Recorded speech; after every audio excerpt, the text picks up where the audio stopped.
Est-ce que le verset «Le salaire du péché, c'est la mort» a un rapport avec le fait de perdre son salut? C'est une excellente question. Alors non, tu ne peux pas perdre ton salut. Le salut, c'est une naissance et je ne sais pas si tu as remarqué, mais on est une seule fois.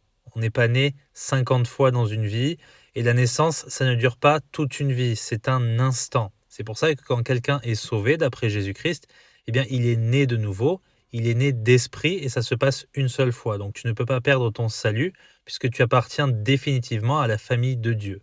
Du coup, quand Paul il dit que le salaire du péché, c'est la mort, ce qu'il faut comprendre, c'est qu'il y a une double réalité spirituelle.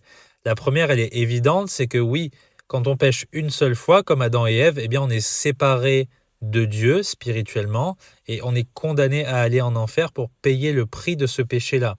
Et si on a cru en Jésus-Christ et qu'on est couvert par son sang, eh bien, on a la vie éternelle. C'est pour ça que le verset, il dit au complet, le salaire du péché, c'est la mort, mais le don de Dieu, c'est la vie éternelle par Jésus-Christ notre Seigneur.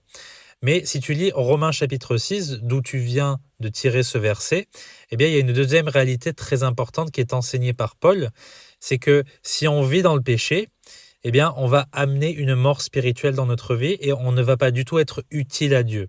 C'est très important, c'est même l'apôtre Jacques qui dit la même chose, il dit la foi sans les œuvres est morte et il dit que le péché, une fois qu'il a enfanté, qu'il vient à terme, eh bien, il produit la mort.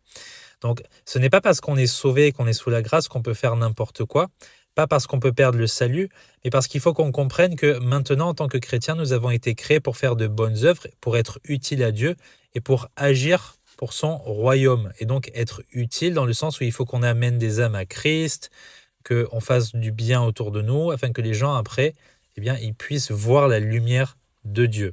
Donc, c'est en ça que le salaire du péché, c'est la mort. C'est un verset qui nous enseigne aussi qu'on ne peut pas rester sans rien faire en tant que chrétien et qu'on ne peut pas prendre notre vie à la légère. Au contraire, il ne faut pas nourrir la chair avec le péché, il faut lutter contre elle. J'espère que c'est assez clair pour toi.